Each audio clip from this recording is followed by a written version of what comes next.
సలహా వద్దు, సాయం చెయ్యి.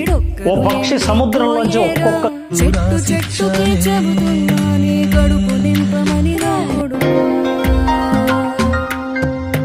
నిద్దురలేక నువ్వుంటే నీ కన్నులు ఎర్రగా మారేరా. నీలి మబ్బుతో చెబుతున్నా నీ జోల పాడమని నా కొడుకా. మనిషికి మనిషే దూరమురా, ఇది మాయాలోకపు ధర్మమురా. బడిలో చెప్పని పాఠం ఇదిరా, బతికే నేర్చుకో నా కొడుకా.